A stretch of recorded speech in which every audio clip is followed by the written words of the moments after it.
think about these things. What you thinking I about? think about like future witches, you know what I mean? Like my beginning journey and how I doubted myself. Like even after all the stuff I did in my younger generation that proved that I had come from a line of witches. You know what I mean? Like just simple things I did when I was younger that turned out to come to fruition. Right. Now things today, you know what I mean? Like new witches coming into the practice. My life story in the last, I don't know, since the beginning of time, whatever. Like my whole life, like that whole journey, the fall of a broken man to the rise of the divine sorcerer. Like there's a story there, especially for people that doubt themselves. Like I was one. Like I went through my darkest time alone, but came out the other end rising like a phoenix. Right. You know what I mean? Like everything now after the transformation is slowly being pieced back together, but in a completely different aspect. You were talking about this year being a year of darkness for you. Yes, all of 2022 was a year of it. Yes, yes, like it was to the point where I contemplated suicide twice just to join my daughter. Like, you know what I mean? Like, but I didn't. It was a very, very dark year. Very dark year. But now you just spent a week with Sandy, and your hopes, your dreams for next year. Are good. So Are first very there was darkness, let there be light. well. Like I said, after the transformation, the court case, like everything, just you could see the universe kind of just changing. You know what I mean? Like circumstances that were pressing me down as I was in that hole are now being resolved because of other things coming to light. Like their key witness is in jail for controlled buy. That don't look good for you. Let alone I was a medical patient. You know what I mean? Like my rights were violated. Like there's so many ways we could take this. You're in the wrong. Oh wow, I was growing 6 plants. I'm a medical patient. It's in my religion. Like you messed up. Plain and simple. You know what I mean? My daughter dying. Well, I'm slowly getting in contact with like little by little, especially after the rite of transformation. Things are happening. You know what I mean? Like so things then were dark. But now that I've taken that right, now that I've come out the other end, you know what I mean? These situations are starting to like the card I had not too long ago, Sun card. It's gonna shine on all these dark things. And it's exactly what it's doing. It's shining on all these dark things. Just like the tarot card I just showed you. Yeah. It wants to be written. The word wants to be written.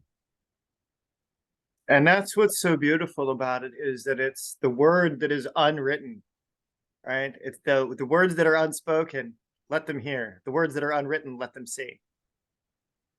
That's one of the most basic foundations of the type of practice that I teach is the unspoken word. It's not that we ourselves are God, we are the vessel for the greater everything, right? It's like we are just here to write a narrative on the earth. And if we write it correctly, then we can impact the earth in benevolent ways, millions of people strong over a few months, years, whatever. And so as you go through this and as you're taking on some of the most caustic magic ever, right? It's like literally there is no boundary between your soul and the universe. It's one, right?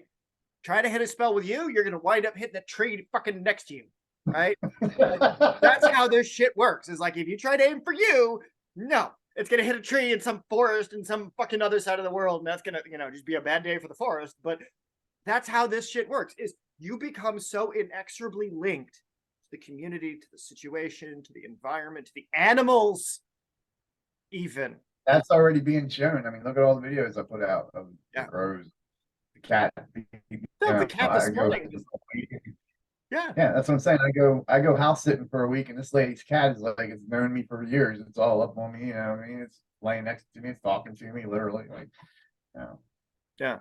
And one of the things that is a really, really badass thing that you mentioned that I want people to be able to understand, right? Can you talk a little bit about what you were talking about to the ladies at the food bank? Oh, yeah. I walked in and um I think it was Sandy said, I can't wait to get home and take my kratom or something like that. And the guy across from us was sitting there and he's like, oh, kratom. He's like, that shit's a lifesaver. He says, that helped me get off a 17-year opioid or not opioid, heroin addiction. And I started talking. I was like, yeah. And there was a lady beside me and I think two over here. And at about that time, my wife got up and went into the wherever to register or whatever. And um the lady beside me looks at me and she goes, so you're into that Wiccan stuff? I said, oh no, honey, I'm a sorcerer. She just looks at me and she goes, what? I said, you know, King Solomon from your Bible, because it's all Bible people up here. I said, King Solomon from your Bible. I said, he used the rings that you like. I said, he used a ring to control 300 demons to build your God's temple. That's fascinating, right? And she just looked at me. I was like, that's how I got into sorcery, necromancy, the paranormal. Like, you know, that's one of the things that drives me to communicate with not just my daughter who had violently passed, but other spirits that may be stuck that need help. You know what I mean? And they're just looking at me like you can hear all the other old ladies, you can see all the other old ladies in the food bank. They're just like, Yeah. man, I got I got the looks as I walked through there. But it's you know, it's conversations like that when you sit down and you explain astrology and you explain physics and how the way the world works according to the mythologies that are here on Earth. It's not a history book. It's like an allegorical book. It's Right. everything back then was done astrologically. So when you know astrology and when you know biochemistry and how you're built and when you know physics, wall physics, hermeneutics, you know, when you know all of these things and the energies and how they work and how you can mathematically, like I do and you do and a lot of people do, play with these energies, things can happen. Like Your walking audio into and your a haunted video when building. you were it's all fucked up right now. So much energy. So much energy. Yeah, you were talking, your video was static. You were moving your hands, things were like not connecting. It was like sit on your hands, Sorry. man. Sit on your hands. But it's this projection. It's this energy that is there. You know, and this is one of those undeniable things that once you key into it, it doesn't require much more than a single ritual or two. It doesn't require much more than a few choice words in the right kind of way, and bam, doors open, right? Right. And that's what it's not about fear. It's about love and compassion and about unfucking the darkness in yourself and having the strength to do that, right? Yeah. Let me tell you, unfucking the darkness in yourself, like that's a job in itself. When you know, most witches, warlocks, mages, druids, those who do shadow work, understand that it's it's a journey. It's not a it's like the test of all tests. You are getting to personally, intimately, ultimately know the inside you, what makes you tick, who you are, what you suppress, what you have to unsuppress. Like you are at the darkest dark of the dark. Like there is no way you're not going any more down. Like you've got to fucking face it or fail. Right. And it doesn't, and when you are facing it, when you are in those states, what are the things that have helped you most to get through that? Good question. What are those thoughts? What is that feeling? Do you get the energy surging up your spine and you're, ooh, new idea? And so you're not allowed, your body will not let you have those bad thoughts anymore. Do you get that?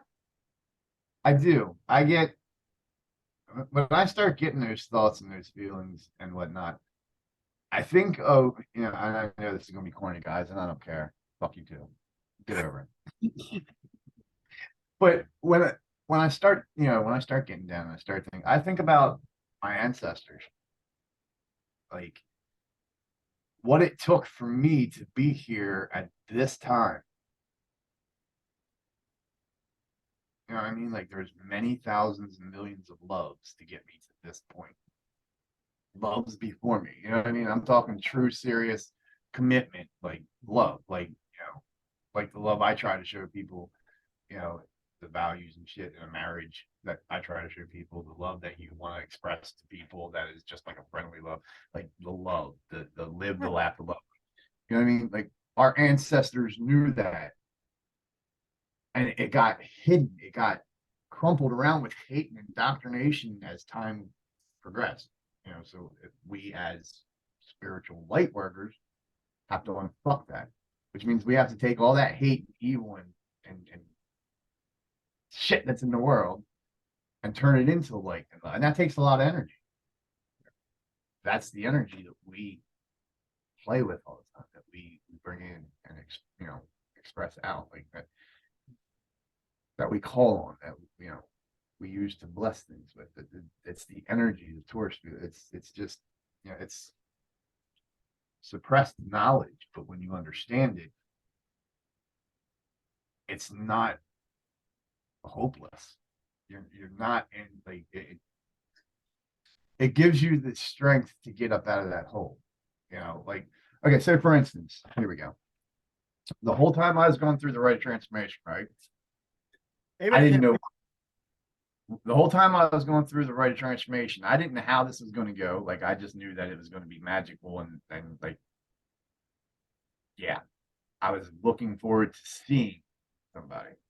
Didn't quite go that way. Quite go that way. I did communicate with a higher power through the cards. So, like, when you look at the video on my YouTube channel and you look at those last 7 days, there is no doubt that Iana, Ishtar, whatever you want to name her, on the third day of that third gate, like that is not, I'm a Hermetics teacher. I don't believe in coincidences. So you can say, oh yeah, it's a coincidence, and them cards wind up like that for a reason.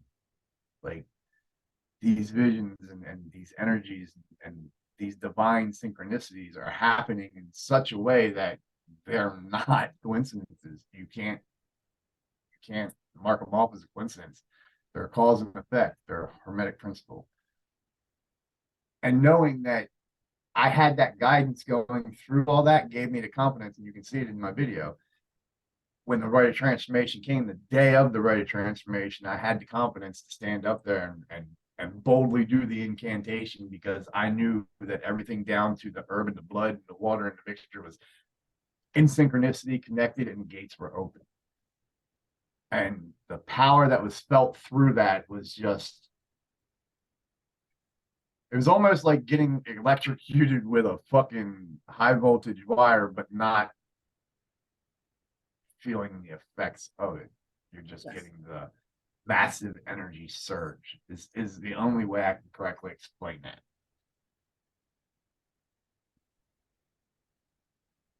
And I think after all I went through, if I write this book, I can encourage other, I don't want to say the word, new inspiring witches, not newbies, because I hate the fucking word, but new inspired witches to take that leap. You know what I mean? Come out of that indoctrination. Be like, here's the story of this man and what he went through and the fucking darkness he was at. And now look at it. Right. And I mean, even still, like, just because you crossed the threshold, right? This is the beginning of a journey that is going to last you lifetimes. Like you're finally getting your body and declaring your soul your own, and you're trying to officially get it your life in synchronicity. Like you're sacrificing everything about who you were to the ideal of who you could become. And as a result of doing that, the world fell away. And now it's rebuilding itself. It's reorganizing itself around this principle of you becoming a divine emanation, so that your sorcery, your ability to turn whatever you need to into whatever you need for your people is possible. It's just the journey that you have to take in order to go through this It's not something that everybody does. It's something everybody should do, but it's not something that everybody wants to know about, wants to do, or wants to even have available to them, because they're like, oh my God, you mean I have to sit with myself? You mean I have to be there in the darkness feeling all these dirty things and I can't just like drink it away? No, motherfucker, you cannot. Nope. You have to be there. Hold by the horns. That's it. That's Face it. your fears. You know, it's like this is why, when becoming an extension of these energies, right? It's the definitive line between what is general magic that everybody gets to do, right? Like everybody has the rights and the capacity to do folk magic. They can do whatever type of general types of magic that they want. After you do this, there is a line where you become a priest of your own foundation. You are the connector between the cosmos and you, so that the people that don't do this can have access to it. And there will come a time in this journey that, again, it shifts and you become the extension of the things that other people are trying to reinforce, so that they can become the extension for everybody else. And it becomes the generation of what our legacy. Right.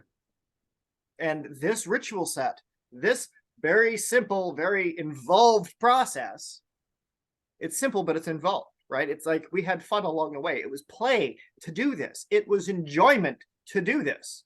And that's where the divine exists. Don't be afraid to call it the divine, because if there's joy, that's the holy thing. Like, you should be happy as much as possible. As much as possible. But not that surface shit. Not like, oh, I'm just happy and I'm just like oblivious. Like, no. Be happy because it's working. Be happy and joyful because you're doing great work. You're doing the great work, as a matter of fact. Yay for fucking being an alchemist. Alchemical sorcery, right? Like this is the science of the spirit in flesh and in form, giving the rise to that intangibility concept, right? And making it safe, so that people that are out there that don't have the 9 months to spend have access to the information for you that did spend the 9 months. So if they want to go back and watch the videos, they can. That information is documented. If they want to go deeper and they want to do this them damn selves, they're more than welcome to reach out, right? But there are requirements to reaching out. And what are those requirements? Well, those are requirements I'm setting because I see what the destruction is around the world's people when they use these incorrectly. Like, if you have these sorts of structures where you're working, right? Like you've been developing. You've got the community with Robin and Sandy. You've got your wife with Sandy. You've got me and our relationship here. Now we've got Daniel, who's going to be an extension of the Academy in Idaho. Now we have Keith that's doing an extension of it all the way up through Europe and Canada and all those places. So it exists within 350 million people. Right. As the Swami from the other day was saying, right? Like, this is selected souls by God, right? But it's not an intangible God. It's a very tangible thing. This thing that we're talking about, it's tangible. It's just you can't see it. You can only experience it. But you've experienced it now. You've really touched the hands of what is to work with the divine forces without bullshit.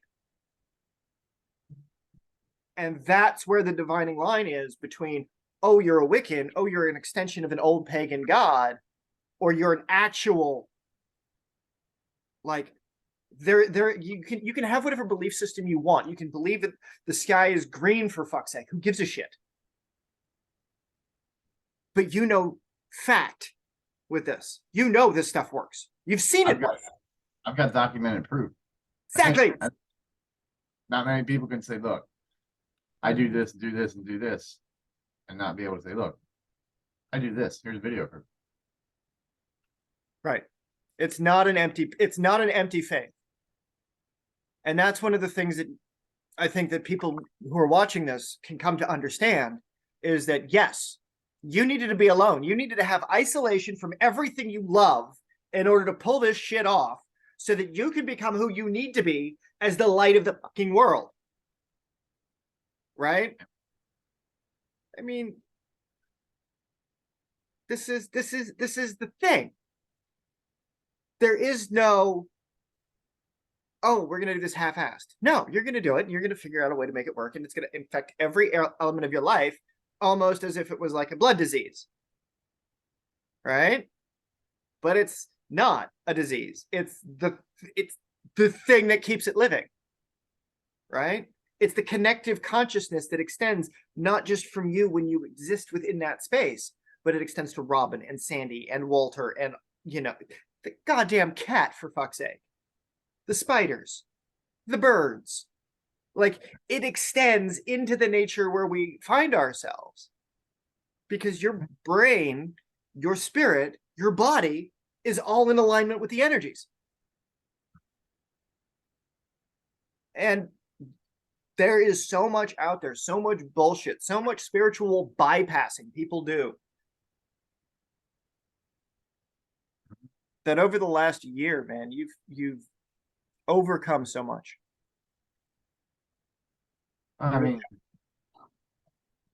like I said, when my life started to fall apart, I put everything I had into sorcery. Like, you know, I was already educated with the writings of the Jewish writings, the Kabbalah, you know, the writings of King Solomon. Like, I went to school, learned Hebrew, like the whole rabbi period, the Judaism period. So, like, I was already familiar with all that.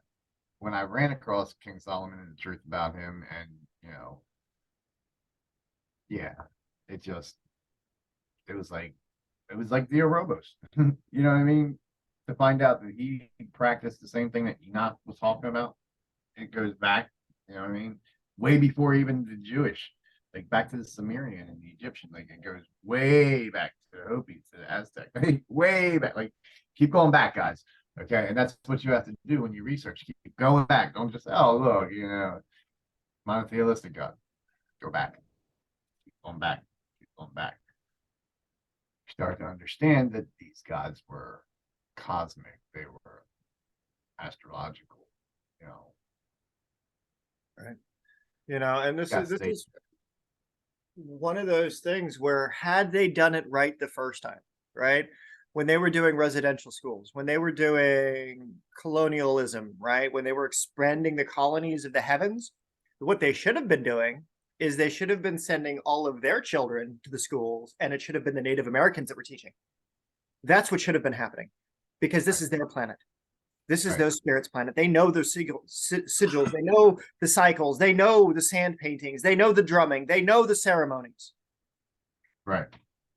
They didn't. We didn't. The people that came here to this country, to this Turtle Island, if you will, right, got the messaging wrong. They thought they were the one. No, they came here as a refuge away from Europe. That's what it should have been.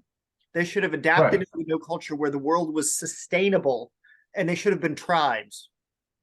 It should have Right. been it should have been a tribal society, not a And colonial oppression. that's what it was back, you know, back. That's why you had the 12 tribes of Israel. You know what I mean? It was tribes, even way back then. It was tribes of people, tribes of, you know, nations, like tribes. It was, Right. things got so fucked up, you know, They did. and They did. And they but know there that people are going to find the truth if they don't research. And most people aren't going to research because, well, they're content in doing this, or they're content in doing this, or they're content in doing this. You know what I mean? They're not yeah, willing to sit down with a cup of coffee, you know, and some paper, and search the web, and, you know, actually find the truth in this day and age of information. And this is where we need to get people, you know, need to get people to say, look, time to wake up. right. New age. New age, new education. But it's not new education. It's bringing back the ancient education that should have been here in the fucking first place, right? I just wish that it didn't take as long as it has. 10,000 years to get people back to normal. 36,000 years since they were doing cave paintings. There was a video I shared with Daniel the other day. Might not be time. Chronos is different in different realms. So to us, it may look like 10,000 years. To him, it may just be 5 months. You know what I mean? Like, Exactly. People don't understand that. Like we're in one time zone. We're in one realm. We're in what I've seen this. Go look at my video with me going through the universe. Like There's I know we're still recording, and I know this is going on a little bit longer than I had intended it to, but for those folks that are still watching, there is a video on Amazon Prime. It's called The Cave of Forgotten Dreams. Back in 1994, 3 people in France discovered a cave that's got drawings of wildlife on the cave walls. 32,000 years. The oldest set of cave paintings ever discovered. And it is the narrative of what they wished. You can see it in the writing on the walls that the animals are just plentiful. The amount of life that's being described in this cave, in this setting, is the hopes and the dreams of the ancient Neanderthal people. It's the hopes and dreams of the ancient people who were forced underground by whatever circumstance 32,000 years ago, where that cave was their only refuge. 32,000 years, people have been dreaming about being able to interact with the world and the universe and to be able to be masters of the goddamn universe, right? They've been trying to command nature. Wait a minute. But the Jewish writings say we're only like 10,000 years old. Right. Right. 32,000 years of a cave painting trumps a fucking book. Thank you. Thank The you. collective narrative that the Bible represents is a good one. It's a collective narrative. It's who is this thing? What is this thing that's manifesting in the lives of those people over here, of these people over here, of those tribesmen over there that had no contact with each other over the centuries, but yet they're still participating in a collective narrative, regardless of country, regardless of distance. The Swami the other day, the mother of the world, direct contact with us and our process. This that we're doing, this that the Academy represents, transcends everything.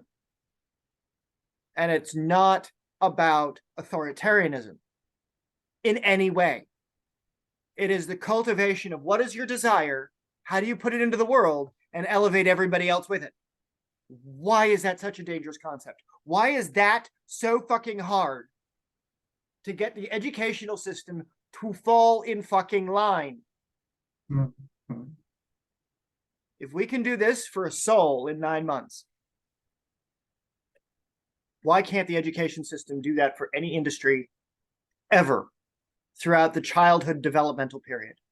So that the individual finds what they want to do, discovers the science they need in order to be able to communicate their ideas without being crazy, in an environment where they're supported, where their goals and their visions and their passions are elevated and not suppressed. That's the thing that we're working on. Who says I'm not crazy? Oh, no. Enjoy the madness. Enjoy it. But it's productive crazy. That's right. It's productive crazy. It's not sitting there talking crazy shit when you're smoking on a crack pipe. Right? Weed, it's different. It's consciousness.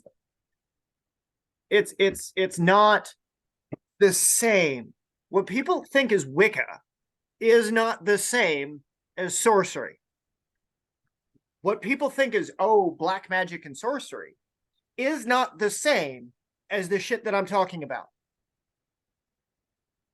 You want to raise demons, you want to do all those things, great. Those are the intelligentsia of an ancient world that are far, far older and more blessed than we are on certain aspects. They have a longer span of time than we do here. Higher dimensions, interesting shit. When they choose to interact with us down here, that's to see if we can behave. That's to see if the individual has the right to become a voice for their the voice for their God. Are you worthy? It's basically, there's no other way to cut it. Are you worthy? Right. And it's not anybody that can tell you that. You had to be the one to discover the magic. You had to be the one to say, I want this for me, and I will go through whatever I have to go through in order to fucking get it. And that's the path that is provided under these conditions. That is the path that I provided. That is the path that I represent with the Academy. That is the path that we represent with the Academy, is that if you're willing to go through the shit, we're here to do it with you. This doesn't have to be something an individual has to do alone. It doesn't have to be something that's only for guys, but you have to have a willingness to become a warrior of your spirit. I can say that it was definitely easier going through, knowing that, I was in the Brotherhood, so I had Trevor and I had Hayden, and I had Lajani and Davers and all them, Christian, right. Daniel. So, to be able to go into the Brotherhood and have them meeting, and that's what you guys should do if you're not already. Go in there and go into your groups, and you don't have to go into all of them. Just pick one that you like and go in and start getting to know the people and communicating with them and the ideas and things they're doing. You know what I mean? Because you'll be surprised. Some of the ideas and things they're doing may just line up with what you're trying to accomplish. So now you have somebody else you can talk. You know what I mean? You're not alone. Right. Thus, you've opened up a new web to experience. Right. Magic grows. Your knowledge grows. Your experience grows. It grows. And this everybody gets to be their own Spider-Man on a multi-dimensional level. They get to be their own. Here's a web. I'm going to go play in it. So as people see this, as they think about these things, as they contemplate these ideas, how do they act? And are they acting right? Are they doing what is going to get them to that next level of development as they go? It's not me standing here, sitting here, whatever, talking to just Michael. It's not just me sitting here reflecting on the stuff that's happened last week, and that's going to be the end of it. Like it doesn't stop. It's what did we do last week? What did we do yesterday? What did we do 5 minutes ago? That now becomes the thing that we have to do next and we have to build from. What's that next level of declaration of your own independence from whatever bullshit narrative that you might find yourself in? And that's the journey, guys. That's the hope for you, is that you'll embrace your own darkness. You won't be afraid of it. You'll fix it, and you'll develop a world of light so that those people that are around you light you up. Those people that don't understand you don't need to, but they understand that you have a journey that you're on. You have a role that you need to fulfill. And it's right. Not the job of the politicians to impede that in any way. It's not the people that have been put in the position to create laws to protect our society. It's not their job to constantly keep making new laws. It's to improve the laws that are existing so that the lives of people are as unimpeded as possible. Smaller governments are better. Allowing the freedom of development is better. I agree. And there needs to be more of that. There's a concept out there that is kind of controversial, but it really is a interesting perspective about what it is that we can accomplish if we do more things together. If we do things outside of just, some mild ideation of what love could be, but actually getting into what is it that you love? Why do you love it? Why does it make you light up like nobody's business? Why is it going to serve others? What do you want to do with others? How do you want to do it with others? Right. And that becomes one of the most profound things that we do. And I have a clip that I want to roll for just such an occasion. Awesome. Go for it. So it is. And why beholdest thou the mote that is in thy brother's eye, but considerest not the beam that is in thine own eye? Or how will you say to thy brother, let me pull out the mote out of thine eye, and behold, a beam is in thine own eye? Well, you might be wondering what a beam is, and a mote is a dust speck, and a beam is a very large piece of lumber. And so the issue is, Not so much the blindness of others, even though there's as much blindness among others as there is for you. But the issue here, the advice here, the description here is you should be concerned about what's interfering with your own vision first. And you should leave other people the hell alone in relationship to that. And so if your mode of being in the world is, if you would just act better, things would improve for me, or if you identify the evil and the catastrophe as something that's outside, that someone else needs to fix, or that someone else is responsible for, then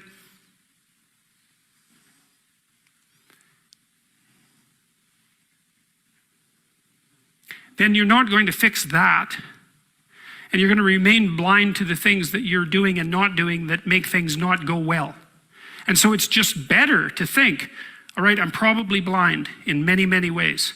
And maybe there are some ways that I could rectify that, because it's highly probable that you're blind in all sorts of ways. I mean, in fact, it's virtually certain. And so it's just more useful to think, how is it that I'm wrong in this situation? I'll tell you something that I learned to do when I was arguing with my wife, which happened quite frequently, because when you actually communicate with people, you find out that there's many things that you don't agree on. And that's because you're actually different creatures. And so if you're actually going to have a truthful conversation, then you're going to find out that you don't see things the same way. And then you can either pretend that that's not the case and gloss over it and then end up in a 30-year silent war, or you can have the damn fight when you need to have it and see if you can straighten it out. So now and then we'd get in a situation where we were at loggerheads, we couldn't move. And, you know, it would spiral up into hate speech, let's say. Because, yeah, everyone laughs because they know they manifest plenty of hate speech towards those they love. So one of the things we learned to do was, when we hit an impasse, was to separate and to go our own ways and to go sit and think, okay, look, we're at this unpleasant situation. We can't figure out how to move forward.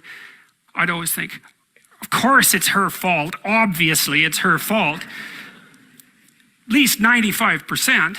But maybe there was something I did that contributed like 5% to it. And so I would sit and think and ask myself a question, which was, is there anything I did in the last 6 months that increased the probability that this impasse would manifest itself? And I'll tell you, you have no idea how fast your mind will generate an answer to a question like that, because there's undoubtedly some idiotic thing that you did, that you know, that you remember, that increased the probability that you're going to have your hands around the throat of the person that you love. And then you can go tell them that, and then you can have a conversation, especially if they do the same thing. Say, look, you know, here's how I'm an idiot in this situation. The other person says, well, yeah, here's how I'm an idiot. And then you're two idiots, and then maybe you can have a conversation. So that turns into two idiots at the bar joke. What? I said that turns into two idiots at the bar joke. Yes, it does. Yes, it does. Out of thine own eye, and then shalt thou see clearly to cast out the mote of thy brother's eye. That's, hey, hard to argue with that. Ask and it shall be given you. Seek and ye shall find. Knock and it shall be opened unto you. For everyone that asketh receiveth, and he that seeketh findeth, and to him that knocketh it shall be opened. That sounded pretty optimistic again. But again, I think it's a description of the structure of existential reality, and by which I mean, when I'm in my clinical practice and I observe, and this is also the case with my students, is, let's say, people's lives aren't what they would like them to be. And so then you ask, why? Well, forget about tragedy and catastrophe, because that's self-evident, and we're not going to discuss that. Although the degree to which you bring about your own tragedy is always indeterminate. But I would never say that every terrible thing that is visited on a person is something they deserved. I think that that's a very dangerous presupposition, especially because everyone gets sick and everyone dies.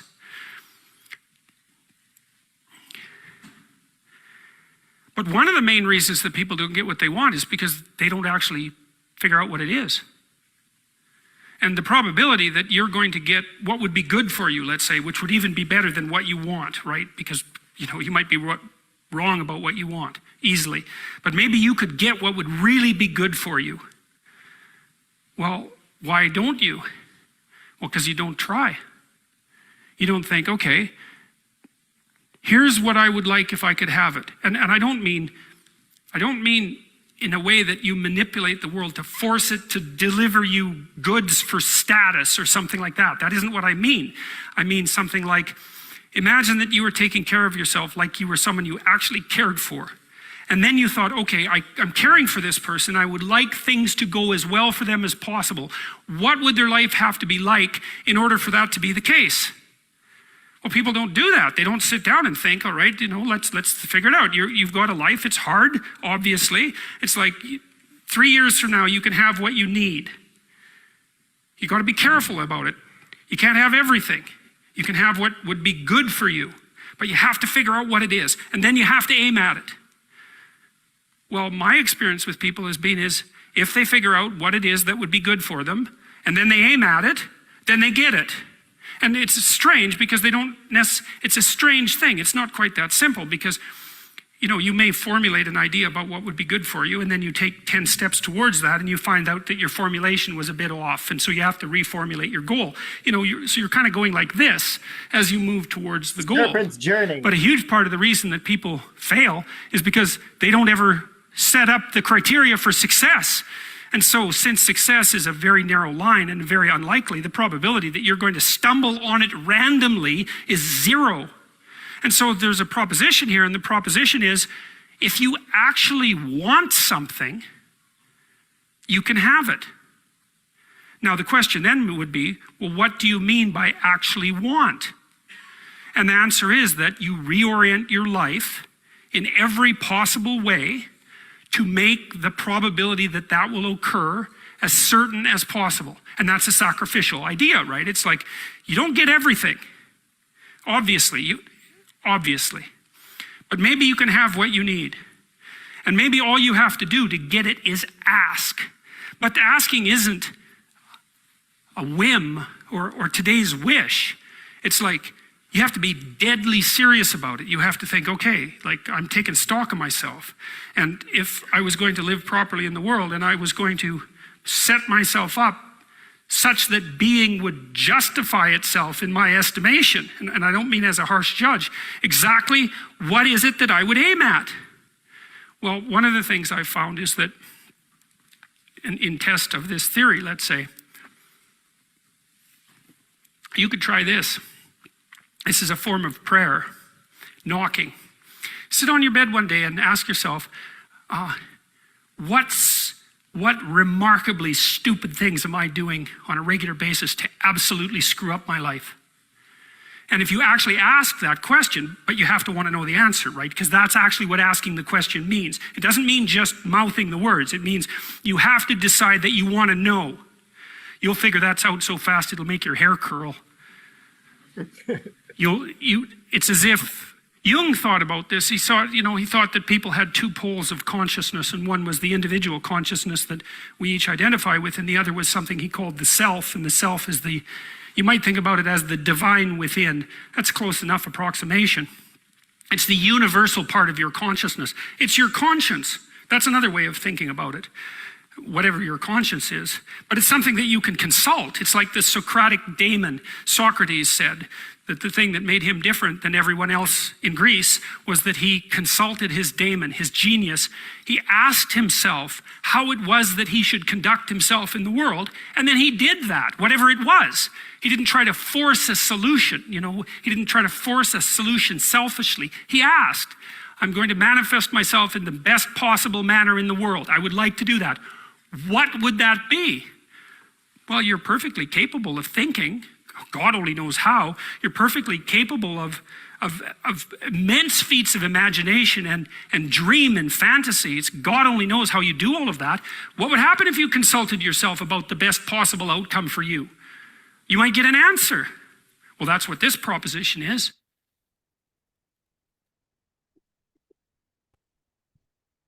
And so that's the path we're on. Yep. I mean, you can see yourself in that story, can't you? I can. Yeah. I've often thought about Oh. the reaction in North America. Oh, look at that. Auto playing shit. Like my computer just throws videos at me. Like, what the hell? Yeah, it says how to prepare yourself for the flood. I don't know if we should watch that video just yet. I'll roll the clip and that'll be us afterwards because it's 17 minutes long and I don't want to add that to the end of this video. But for the folks that have watched with us so far and listen or follow Dr. Jordan Peterson's work, when it comes to unfucking the self, his psychological approaches are fantastic because he gets right to the fucking point. You know, his thing is, you know, as a conservative member of Canadian politics and stuff, he's part of the conservatives in Canada. They're essentially liberals here, right? His whole thing is to inoculate people against the ideas of fascism and hate and rhetoric so that it's the individual that has the ability to act properly in the world without anybody telling them that they have to act properly. Right. And if that's not divine inspiration, if that's not exactly what it is that the academy needs to represent, so that what we do and how we do it for everybody as an institution for learning, it's not just what that they have to learn, it's that they have to learn and we have to learn together who that individual gets to be. Like, you're learning who the divine sorcerer is. I'm learning who the divine sorcerer is, and we're sharing that with the world so that they can learn. Right? And how we do this, what we do next for the individual. So it's not just your journey that's celebrated, it's their journey that's celebrated. It's the unwritten word. And then we're circling back again. It's that Ouroboros. It's that loop of a moment that needs to have happened so that somebody can find their place within that loop and they can understand and say, hey, holy shit, magic works. These intangible concepts from the ancient world are just as viable today as they were thousands of years ago. It's just now we have a medium to articulate it that the government can't fuck with because of the freedoms of speech. Now we have a way that those political leaders that would rather put a bullet in our heads because, oh my God, we're being subversive by illuminating the individual. Good. Because the Egyptians. Right. And one of the things that Dr. Peterson says is that, you know, Egypt is the ancient form of tyranny, right? Slave to the religion, slave to the high priest. It's like, they're not talking about doing that. I'm saying high priests need to be able to interact with the community as the embodiments of whatever they are, like Swami, like whatever. Yet whoever is the high priest, right, is acknowledged as that in their community for whatever purpose. What we do as sorcerers is to interact with them so that we can keep the balance between them and the people in what situations that their information over here needs to be with these people over here so that there is a dialogue that occurs. So it's not, oh, these religious fanatics. Yeah, religious fanaticism is amazing. I am for sorcery. You know, you are for witchcraft. Like, these things are a fanatical approach because this is who we are. Undeniably so. That will never change. That's the same kind of viewpoint as Christ going to a cross, getting murdered for their beliefs. But the thing that he got murdered for was the development of everybody in a free, egalitarian kind of way without the resource or the understanding to be able to implement everything from the top and the bottom simultaneously. He went from the bottom up, not the top down and the bottom up simultaneously. That was his failure. But the information survived. So that was his success. The legacy will be yours. What will this survive? And once we commit this to the internet, it's there forever. This is a legacy that doesn't end.